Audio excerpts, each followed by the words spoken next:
রোমীয় 10 অধ্যায়। ভাই ও বোনেরা, আমার হৃদয়ের একান্ত কামনা এই, যেন সমস্ত ইহুদি উদ্ধার পায়। ঈশ্বরের কাছে এই আমার কাতর মিনতি। আমি ইহুদিদের বিষয়ে একথা বলতে পারি যে ঈশ্বরের বিষয়ে তাদের উৎসাহ আছে, কিন্তু এটা তাদের জ্ঞানের উপর ভিত্তি করে নেই। যে পথে ঈশ্বর মানুষকে ধার্মিক প্রতিপন্ন করেন, তারা সেই পথ জানে না। তারা নিজেদের প্রচেষ্টায় ঈশ্বরের সাক্ষাতে ধার্মিক প্রতিপন্ন হতে চায়। তাই যে পথে ঈশ্বর মানুষকে ধার্মিক প্রতিপন্ন করেন, তা তারা গ্রহণ করেনি। খ্রিস্টের আগমনে বিধি ব্যবস্থার যুগ শেষ হয়েছে। এখন যারা তাঁকে বিশ্বাস করে, তারাই ঈশ্বরের সাক্ষাতে ধার্মিক প্রতিপন্ন হয়।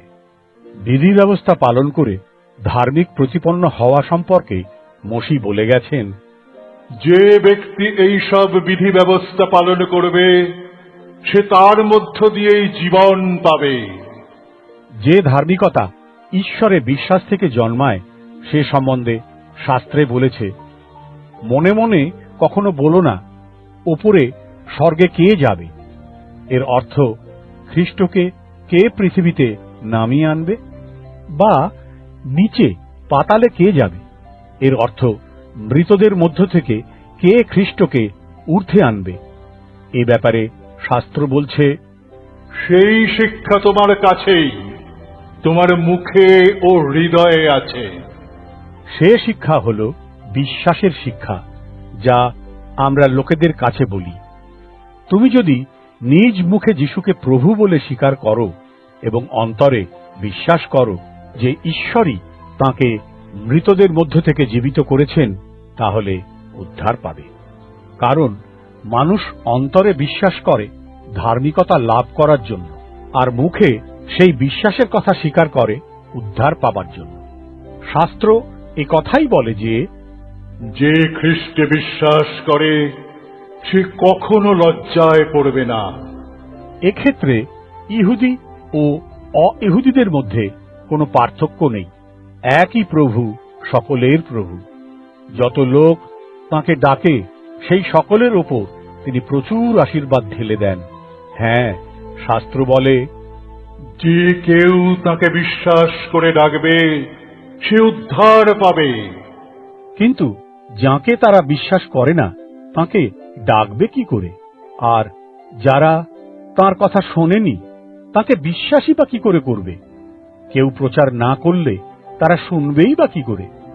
যারা প্রচার করতে যাবে, তারা প্রেরিত না হলে কি করে প্রচার করবে?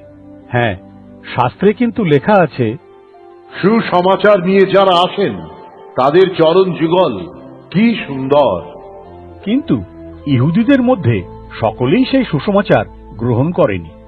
যিশাইও ঠিকই বলেছেন, প্রভু, আমরা যা বলেছি তা কজনেই বিশ্বাস করেছে।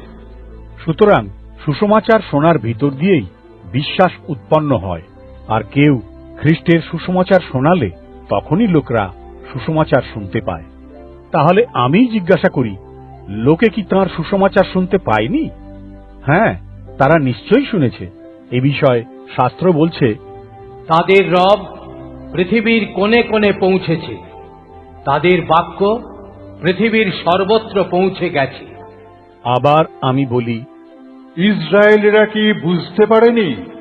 হ্যাঁ, তারা বুঝতে পেরেছিল।